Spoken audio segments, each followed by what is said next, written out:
नमस्ते मित्रों, व्रत पूजा त्यौहार चैनल में आपका बहुत बहुत स्वागत है। आज हम सुनेंगे दशा माता के 10वें दिन की व्रत की कथा। पूजन विधि हम आपको पहले के वीडियो में बता चुके हैं, फिर भी थोड़ा सा बताते हैं। होली के दूसरे दिन, पड़वा के दिन से ही 10 सूत के धागे की पूजन शुरू हो जाता है और 10 दिन तक हम प्रतिदिन कथा सुनते हैं और माता का पूजन करते हैं।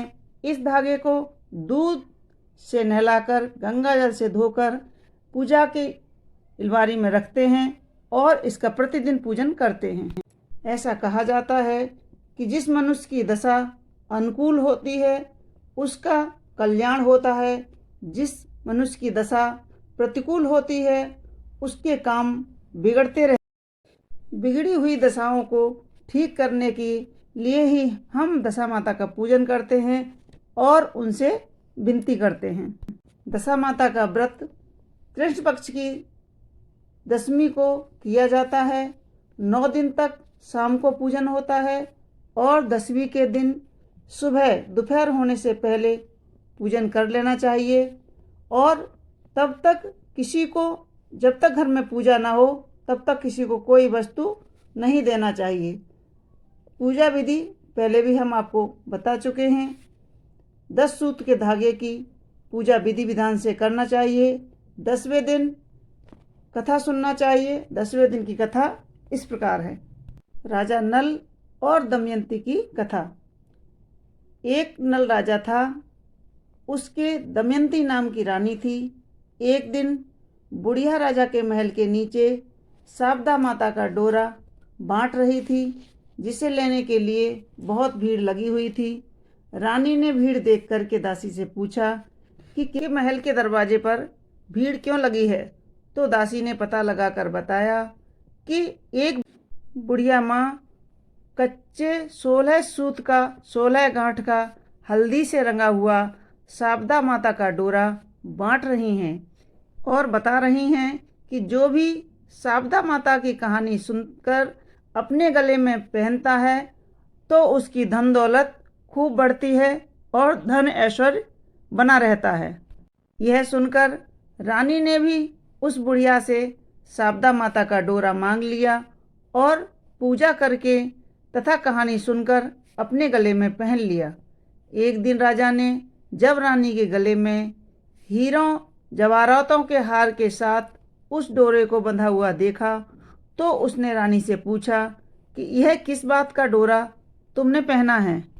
रानी ने कहा, यह शारदा माता का डोरा है, इसके व्रत करने से धन लक्ष्मी बढ़ती है।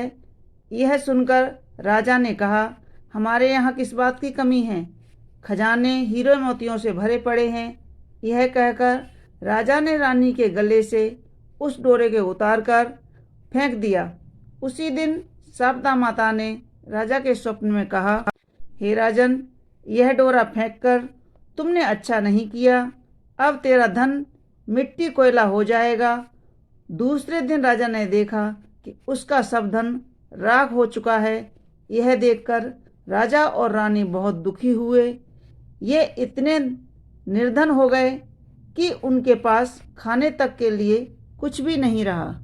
तब राजा ने रानी से कहा कि अन्य शहर में चलकर कुछ काम करेंगे, यहाँ रहकर तो सब करना ठीक नहीं है। तो राजा ने अपने बेटे और बहुओं को परदेश भेज दिया। रानी को साथ लेकर चल दिए। रास्ते में तालाब के पास रुके, तब राजा ने रानी को एक तीतर ला कर दिया और कहा कि इसे पका लो, मैं अभी आता हूँ। रानी ने तीतर पकाया।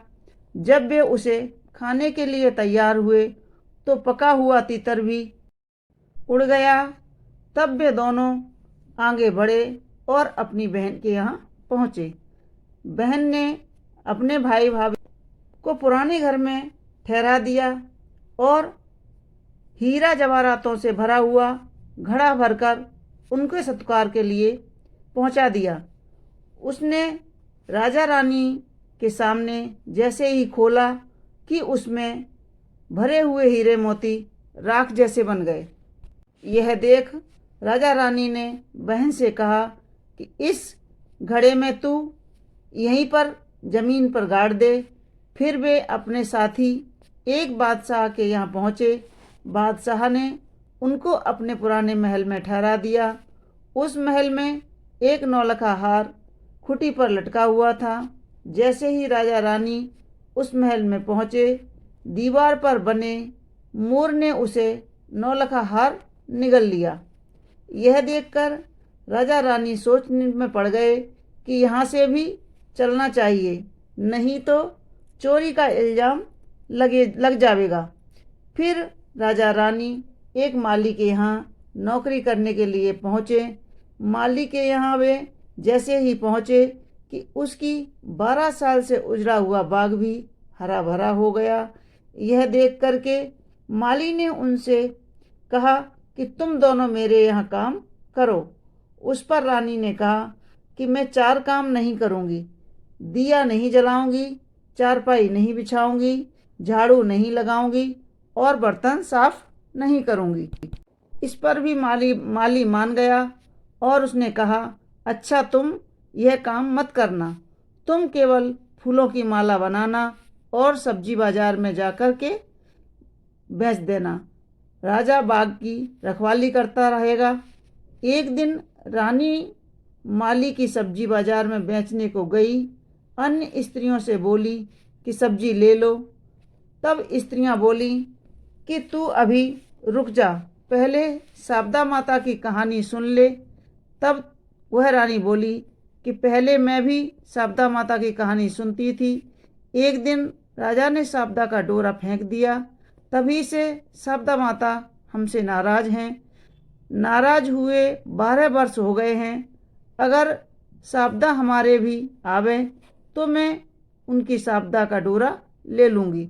उसी रात में शारदा माता ने राजा को स्वप्न दिया कि रानी कल मेरा डोरा ले ले तो मैं फिर से तेरे यहाँ आऊँगी और तू पुनः धनवान हो जाएगा। दूसरे दिन रानी ने शारदा माता का डोरा ले लिया। शारदा माता ने राजा को और माली को खूब धन दिया। अब राजा रानी अपने राज्य को चलने को तैयार हुए। आगे चलकर राजा बादशाह के पुराने महल में पहुंचा और वहां जाकर देखा कि हार खुटी पर टंगा हुआ है। तब बादशाह से बोला कि यह लो अपना हार, जिससे मेरे सिर पर कलंक छूटे। इसके बाद फिर वे राजा रानी अपनी बहन के घर पहुँचे और गड़े हुए घड़े को जमीन से निकाल करके तो देखा कि उसमें हीरा जवाहरात भरे हुए हैं। उस घड़े को अपनी बहन को देकर बोले कि अब फिर हमारे अच्छे दिन हो गए हैं। इसके बाद वे तालाब के किनारे पहुँचे।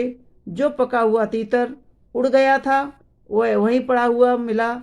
उसके बाद वे अपने महल पहुँचे तो देखा कि जो धन राख हो गया था वह फिर से पहले जैसा हो गया है। राजा रानी ने महलों में पहुंचकर तुरंत ही दशा माता की पूजा का प्रबंध किया और उस नगर की सब सौभाग्यवती स्त्रियों को आमंत्रित किया। भगवती के भोग के लिए सब तरह तरह के पकवान बनाए गए। आटे की बटी हुई 10 बत्तियाँ, 10 गुड़ या 10 शक्कर की गुजियाँ और 10-10 अठवाइयाँ सुहागिनों के आंचल में डाली गईं। सुहागिनों धूमधाम से पूजा संपन्न हुई। अंत में सुहागिनों को भोजन कराकर विदा किया गया। उसी समय राजा ने राज्य में हुक्म जारी कर दिया कि अब मेरी प्रजा के लोग दशा माता का व्रत किया करें। भगवती दशा माता, जैसा पहले तुमने राजा नल को दिया वैसा किसी को न दें। हे दशा माता, जैसा नल और दमयंती को पूजा करने पर दिया ऐसा सभी को दें। जितना कष्ट राजा को दिया ऐसा कभी किसी को न मिले।